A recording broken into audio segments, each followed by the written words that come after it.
ساتوی پسرو وینو دا د شهیدانو کور دا د باتورانو کور دا د باتورانو کور دا د باتورانو کور دا د باتورانو کور ساتوی پسرو وینو دا د شهیدانو کور دا د باتورانو کور دا د باتورانو کور دا د باتورانو کور دا د باتورانو کور.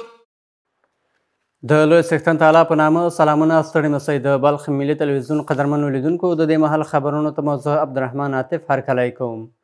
د هیواد په شمال کې د قشتپې کانال د دویم فاز کار 80 سلنه پرمختللی دی. د ملي پراختیا شرکت مسؤلین وایي چې دغه کانال د دویم فاز کار 80 سلنه او د بند جوړولو چارې 80 سلنه پرمختللي دي. د چارواکو په وینا د دې فاز کار چې اوس مهال د فاریاب ولایت د اندخوی ولسوالۍ ته رسېدلی په راتلونکو څو میاشتو کې به بشپړ شي. د قشتپې کانال چې د هیواد له مهمو ملي پروژو څخه ګڼل کیږي اوس مهال د دویم فاز چارې د بشپړېدو په درشل کې دي. د ملي پراختیا شرکت مسؤلین وایي د دغه مهم او ستر کانال د دویم فاز د کیندلو چارې 80 سلنه او د سربند د جوړولو کار 80 سلنه پرمختللی دی چې پاتې برخې به په راتلونکو څو میاشتو کې بشپړې شي. د دوی په وینا چې دمګړۍ د سلګونو ماشینونو په فعالیت سره د فاریاب ولایت په اندخوی ولسوالۍ کې د دویم فاز کار دوام لري. د قشتپې کانال د دوهم فاز چارې اوس مهال 80 سلنه پرمختللي دي او اوس مهال یې چارې د زرګونو ماشینرۍ او کارکوونکو له لوري په چټکۍ سره روانې دي. نوموړی دغه راز وایي چې د بلخ او جوزجان ولایتونو په بیلابیلو سیمو کې د دغه کانال په اوږدو کې هم مهاله د شپږو لویو پلونو د جوړولو کار هم روان دی چې دوی بشپړ شوي او ډیر ژر به د 4 نورو پلونو چارې هم پای ته ورسیږي. قشتپې کانال په مسیر کې د پلونو موضوع یوه جدي او اړینه موضوع وه. ملي پراختیا شرکت د هیوادوالو د دې اړتیاو په پام کې نیولو سره د کانال په بیلابیلو برخو کې په پلونو باندې کار پیل کړ چې لله الحمد د 2 پلونو چارې بشپړې شوي دي چې یو د مزار حیرتانو ریل پټلۍ او بل د مزار حیرتانو سړک سر پل دی چې چارې بشپړې شوي دي. په 4 پلونو عملا کار روان دی او د یو شمېر نورو پلونو چارې به هم په ډېر نږدې وخت کې پیل شي. په همدې حال کې د اقتصادي چارو کارپوهان په دې باور دي چې د یاد کانال په بشپړېدو سره به افغانستان د غلې دانې په تولید کې پر ځان بسیا شي او ترڅنګ به خلکو ته په بیلابیلو برخو کې ګڼ کاري فرصتونه هم برابر شي. د قشتپې کانال زمونږ وروره یو حیاتي مساله ده، یو حیاتي ملي پروژه ده. ډېر وخت حیاتي ملي پروژه ده. په دې پروژه کې زمونږ په زرګونه هکتار ځمکه شاړه پرته ده، دا به اوبه شي او دا پروژې کې په ضمن کې د په زرګونو خلکو کار زمینه برابر شي او زمونږ افغانستان یو په غلې په برخه کې یو وارداتي هیواد و، انشاءالله موږ به په صادراتي هیواد بدل شو. په دې ستره پروژه کې بوخت کارکوونکي خوښ دي چې دوی ته په هیواد کې دننه او د قشتپې کانال په پروژه کې د کار زمینه برابر شوې. دوی له حکومت څخه غواړي چې د بیروزګاره ځوانانو لپاره د کار د پیدا کولو په موخه پراختیایي پروژې پیل کړي. ډیره ښه پروژه ده. انشاءالله دې سره به دا ټولې د مځکې سري دا به ټولې تر ابادې سي. دا ټول ریګونه دي دا به ختم سي. د توپاني علاقه ده، د توپانونه به انشاءالله ختم سي او انشاءالله دې نیر سره به ډیره ترقي وسي. ماشاءالله دغه پروژه ډیره ښه روانه ده. انشاءالله د 15 کاله کېږي چې موږ دلته کار ورکې کوو. بس خدای دې وکړي چې همداسې اسلامي امارت نه نوره غوښتنه لرم چې همداسې نوره پروژې هم مخته یوسي. د یادولو وړ ده چې د قشتپې کانال ټول لګښتونه له کورني عوایدو څخه ورکول کیږي چې د دویم پړاو د جوړولو چارې هم څه باندې 80 سلنه بشپړې شوي دي. شیرین بویه یو ډول درملیز بوټی دی چې په افغانستان او په ځانګړې توګه د هیواد په شمالي غرنیزو سیمو کې په طبیعي توګه راشنه کیږي چې هر کال په سلګونو زره ټنه دغه بوټي په هیواد کې دننه له بسته‌بندۍ وروسته یو شمېر سیمه ییزو او اروپایي هیوادونو ته صادریږي. په بلخ کې د شیرین بویه بوټي یو تن سوداګر وایي چې دغه بوټي د هیواد په شمالي غرنیو سیمو کې په طبیعي توګه راشنه کیږي چې له ترتیب پاکولو او بسته‌بندۍ وروسته ګاونډیو هیوادونو ته صادریږي. شیرین بیا خو از ولسوالی قرقین که مربوط ولایت جوزجان میشه، قرقین و خمیاب و دیگه شورتیپا که مربوط ولایت بلخ میشه و در ضمن از ولایت تخار، ولایت بدخشان، از ولایت سرپل، سنچارک، ولایت از میمنه از اینجا به دست میاد.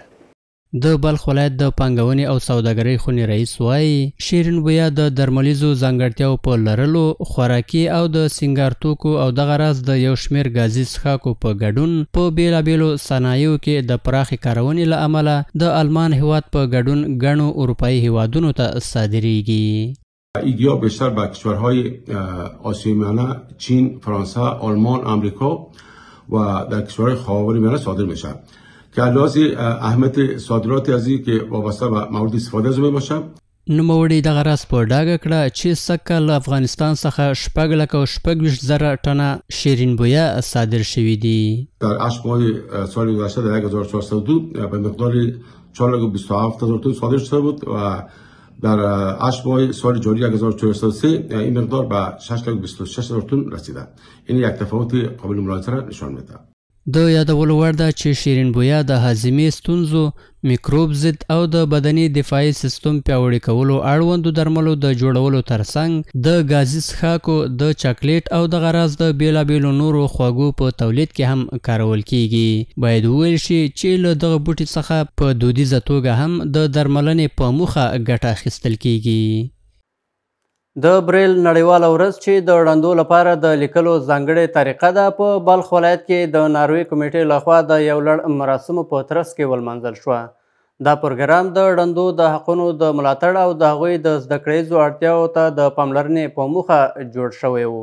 په دې پروګرام کې دغه ولایت د تخنیکي او مسلکي زده کړو مسؤل وویل چې په تیر یو کال کې 8 تنه ړانده د بریل لیک له زده کړې وروسته دغه مرکز د ځانګړو زده کړو له څانګې څخه فارغ شوي دي.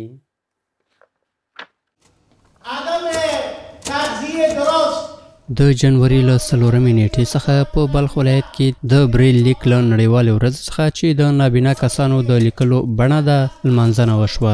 دغه ولایت د تخنیکي او مسلکي زده کړو مسؤل د معلوماتو له مخې په تیر یو کال کې 8 تنه ړانده د بریل لیک په برخه کې زده کړې کړي چې د یاد مرکز د ځانګړو زده کړو له څانګې څخه فارغ شوي دي.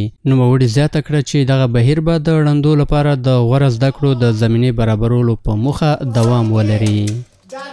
لیسه تعلیمات خاص چې ده په بلخ ولایت کې دا یو مهمه لیسه ده د پاره د نابینایانو، ناشنوایانو او تقریبا د دې اوس د بریل خط نه چې فارغه دي 8 کسه فارغ شوي دي.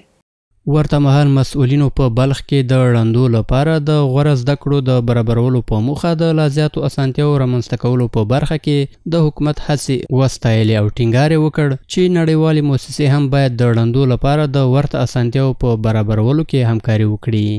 در 1-2 سال اخیر یک گام برداشته شده که در قسمت نابینایان مثلا مکتب ایجاد شده بود، ایجاد مکتب یعنی پیشرفت‌تر شده، ترانسپورت در اختیارشان گذاشته شده. امید است که مؤسسات محترم با ما همکار باشند. در بخش ترمیم تعمیر ما نیازمند هستیم، در بخش چاپ کتب با وجود که در اداره محترم تعلیمات تکنیکی و مسلکی مطبعه ملی خط بریل هست و الحمدلله کارشان بهتر شده، ولی اگر مؤسسات حمایت بکنه تا اینکه این روند تسریع پیدا بکنه. له بلې خوا یو شمېر ړانده چې له بریل لیک سره بلد دي په خپل ژوند کې د دغو زده کړو له امله د مهارتونو او مثبتو بدلونونو څخه خوښي څرګندوي او زیاتوي چې د بریل لیک زده کړې د دوی د ودې او پرمختګ لپاره ډېرې مهمې دي. خط بریل چشم نابیناست، اگر دیگه کس مینویسه با چشمش میخونه، ما با دست خود میخونیم. خط بریل باید فراگیر شود، باید بسیار چی شود، به خاطر از اینکه بعضی کشورهای هست که حتی در پولشان خط بریل داره. د شته شمیرو له مخې اوس مهال په هیواد کې شاوخوا 200,000 ړانده کسان شتون لري چې له دې ډلې څه باندې 2,000 په بلخ ولایت کې دي. د بلخ ولایت په نهرشاهي ولسوالۍ کې د ښوونځیو او مدرسو د نږدې 600 استادانو ترمنځ چې څه موده وړاندې د حق المبین کتاب ازموینه د البرز علمي او کلتوري ادارې لخوا اخیستل شوې وه، د یو لړ مراسمو په ترڅ کې ګټونکي اعلان او ځینې ډالۍ پرې وویشل شوې. مسؤلین وایي چې له دې کار څخه موخه د اسلامي امارت د غوره شخصیتونو او دغه راز د خوارجو پیژندنه ده. د البرز علمي او کلتوري اداره د مطالعې د فرهنګ د ودې او د اسلامي ارزښتونو د لا ښه پوهاوي په موخه په بلخ ولایت کې د تعلیمي او تحصیلي بنسټونو په همکارۍ پروګرامونه په لاره اچولي. همدارنګه د نهرشاهي ولسوالۍ د پوهنې امیر د اسلامي فرهنګ د خپراوي په برخه کې د رقابتي پروګرامونو جوړېدل د افغانستان د اسلامي امارت د مشرانو د لاسته راوړنو د ښه درک او د هغوی د پیژندلو لپاره مهم او حیاتي وبلل. خوشبختانه چند هفته قبل امتحان گرفته شد، امتحان رقابت آزاد، و امروز اعلان نتایجشان بودن که حدوداً بالاتر 600 نفر اشتراک کرده بودن. حدوداً 10 نفری که نمرات بالا گرفته بودن به آنها جوایز توزیع شدن. د دغه رقابتي پروګرام یو شمېر ګډونوال د دغو سیالیو په تنظیمولو کې د البرز علمي او کلتوري ادارې د هلو ځلو ستاینه وکړه او د دا ډول سیالیو پر دوام یې ټینګار وکړ. راه اندازی همچون امتحان که من جمله کتاب الحق المبین بود، یکی از جمله یمی است که سطح علمی اساتید، سطح علمی جوانا، سطح علمی بزرگان را بلند میبره و در نتیجه انسانها را براهای سعادت و موفقیت میرسانه. در مقابل ما از چیزهایی را آموختیم که سبب شد ما از امو شبهاتی که در حق امارت اسلامی وجود داشت ما از او متیقن شدیم که شبهات وجود نداره. همین برنامه ها سبب میشه که یک تعداد تشویق شوند و یک تعداد هم عادت مطالعه پیدا بکنه تا اینکه با مطالعه علم خود، دانش خود بلند ببریم. باید وویل شي چې خوارج د اسلامي او انساني کرامت دښمنان دي او تل هڅه کوي چې مسلمانانو ته زیان ورسوي. نو پکار ده چې دا ډول پروګرامونه د خوارجو د ناروا او غیر اسلامي کړنې لا ښه درک شي. په بلخ ولایت کې د غرختونکو لخوا د بدني روزنې او المپیک ریاست سره په همکارۍ سږکال لومړنۍ ژمنۍ غرختنه د دغه ولایت د نهرشاهي ولسوالۍ د الکۍ په غره کې ترسره شوه. دغه 14 تنه غرختونکي د بلخ ولایت د بدني روزنې او المپیک ریاست سره په همغږۍ په دې بریالي شول څو د الکۍ غره څوکو ته د 2010 مترو په لوړوالي وخیږي. د الکۍ غرونه د بلخ ولایت په نهرشاهي ولسوالۍ کې موقعیت لري. دوی وایي چې له دې پروګرام څخه موخه د غرختونکو د فزیکي وړتیاو لوړول دي څو راتلونکو دغه ډول پروګرامونو ته پوره چمتوالی ولري. د بلخ ملي تلویزیون قدرمنو لیدونکو دا د دې مهال خبرونه تر بیا ښه وخت د الله په امان.